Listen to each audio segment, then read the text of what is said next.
Alright everybody, welcome to a post-Blitz game, Blitz Wars analysis. This is Jedi Knight Brian here going over my game with Rogue One Rose. And it's a pretty good game. I mean, there's a lot you can learn from this, so let's dive right into it. So I'm playing the black pieces, she's playing the white pieces, and she opens up with d4. And it looks like she's going to go for the collie system. I developed my knight here to control these two squares. And the great thing about what she's doing, the collie system, is she's going to push pawn, bishop here, and castles. That you can play this against pretty much anything that black does. So it's a great opening to choose if you're always worried about what black's going to do. It's very safe, fundamental, and can't go wrong with it. Carlsen plays it too, Magnus Carlsen. So just a system you might think of using for white. So she's going to push here next, yeah. And then now, a lot of you may be wondering why I did this. It's kind of an awkward move, not really traditional for black to do, and the reason why I'm doing this is that I'm actually planning to castle queenside and to pawn storm here, because everyone usually castles kingside, but I like to play a bit unconventionally, and you know, I like spicy games, so that's kind of what I'm doing right here.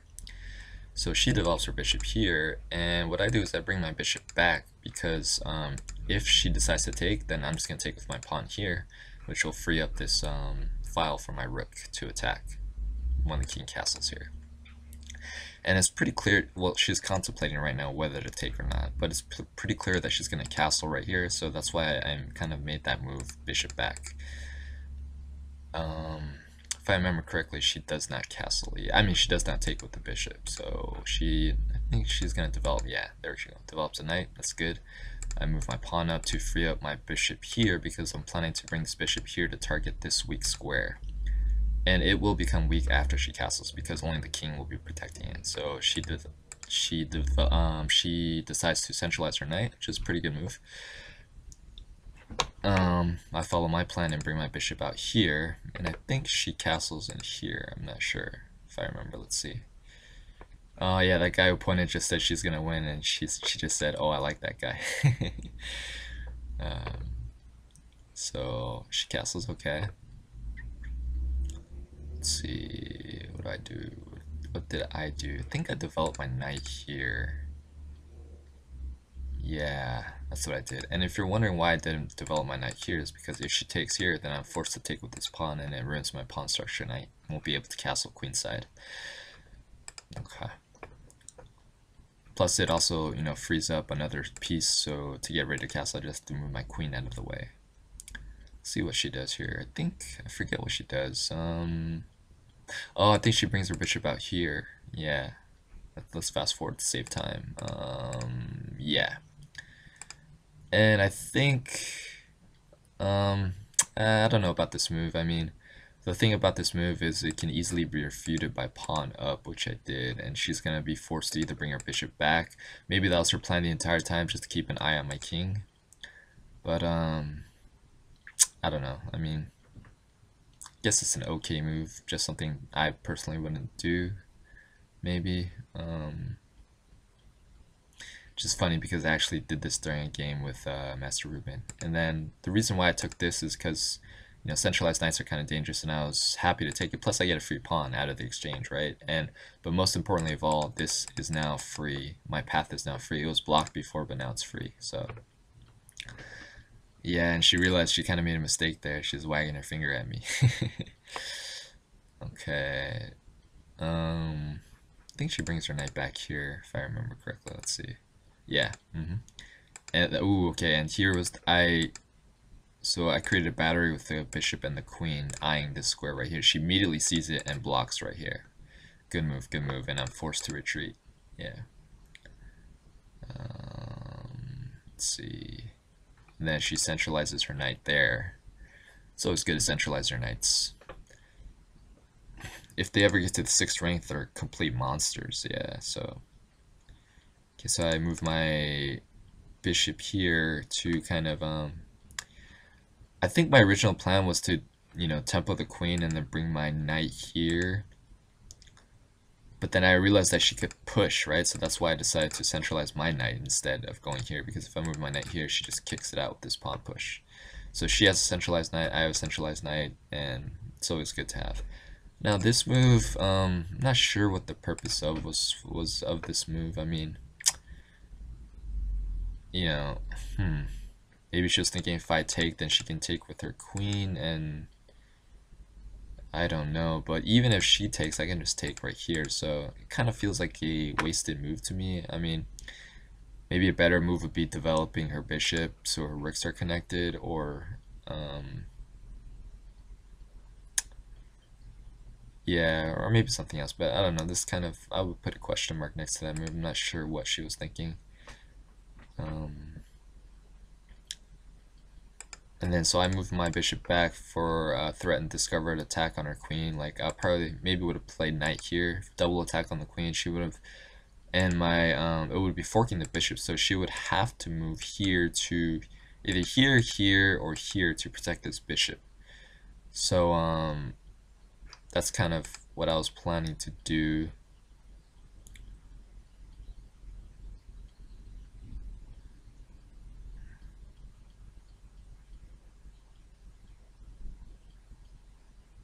Maybe I had a different idea here, I don't remember. But yeah, I mean, simple threat, discovered attack, and yeah, she's snapping her fingers because maybe she realizes this, or okay, yeah, here we go.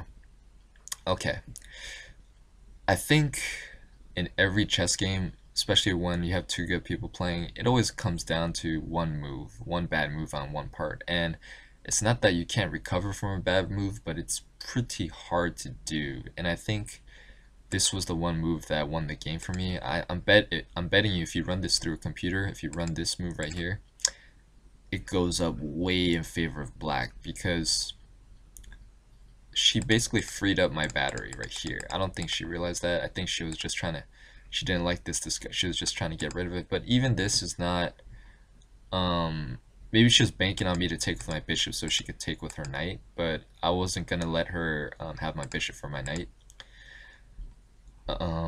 So instead of taking with the bishop, I took here, but the bigger moral of the story is that this battery is now free, so it's basically a free pawn at this point. I mean, oh no, actually it's not because it's covered twice. My bad, I didn't see that. Yeah. But I guess in this way, the thread is kind of blocked, so I think maybe that was her plan, maybe. But here she plays the rook over here, I think. Yeah. Let's see. Pretty sure she does. Let's fast forward. Yeah, see right there. And I think maybe she was planning to just storm here, maybe, because maybe she realized that I was gonna castle queenside, or but even if that was her plan, I think it's kind of slow because it takes so long to develop, and yeah, maybe that was her plan, but I think she totally missed this because watch her facial expressions right there. She's like, huh, there's the and this is basically her only legal move because this square is covered by the knight. And then I brought my queen here to kind of, I was planning to move it back here for a discovered attack, but generally you want to move most of your pieces toward the king because that's when you can create all sorts of threats and checkmates. So the more pieces you have closer to the king, to the enemy king, the better. Yeah, I think she saw, hold on, I think she saw this knight move here, so she wants to protect it with the queen. But even if, I thought about this, but it's not really a good trade because if I come here, let's say the queen was right here and she didn't move the queen, and I moved here, check, this is her only legal move. Well, actually, no, she's forced to take with the rook. And I can take with the queen, and she can take my bishop, and I get a rook for, I get her rook, and she gets my knight and my bishop, but I'm still worse off because, I brought all these pieces to attack her king, and they're all gone. It's basically, you can't mate with just a queen, so it wouldn't be a good trade on my part. So, yeah, I probably wouldn't have done that. So, I think here I follow my plan right here to, yeah, back out and create discovered attack on the king. Oh shoot, hold on, sorry. Let me go back to where it was. Okay, and then there we go. And then she decides to bring her knight and fork my king and my bishop, which is a good move, like hypothetically if my knight wasn't here, but I think she totally missed this because knight here is mate. And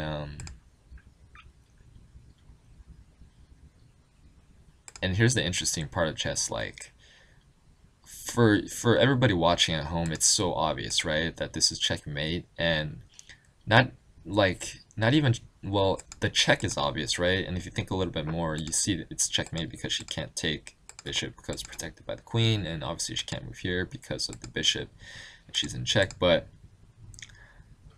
she's under time pressure right here, and also what I think adds to like the reason why she didn't see it was because this queen was so tempting to take.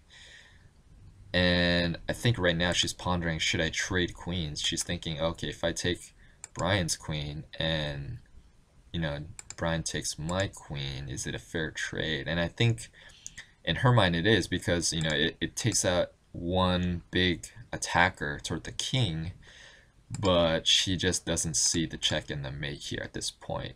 And it happens to us all, it happens to me.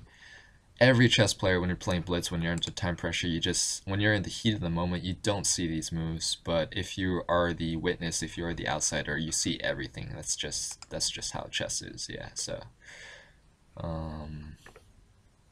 she's contemplating really hard here. Like she's like, should I take the queen or not? And then she decides to go for it. And then yes, the primal groan. Ah. It happens to us all, Rose. It happens to us all. Good game, good game.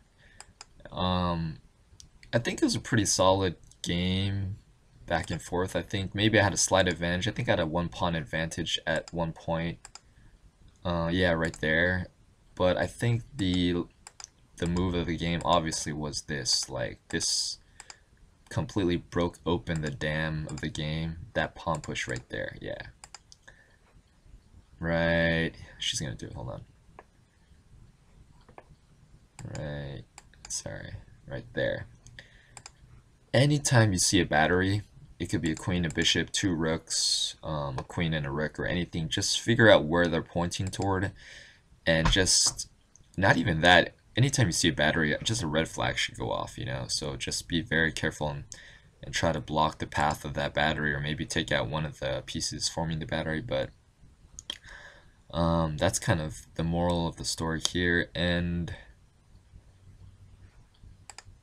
don't be seduced by knights taking queens. Make sure you figure out what the threat of the move is that the opponent just made. And that's pretty much it. I mean,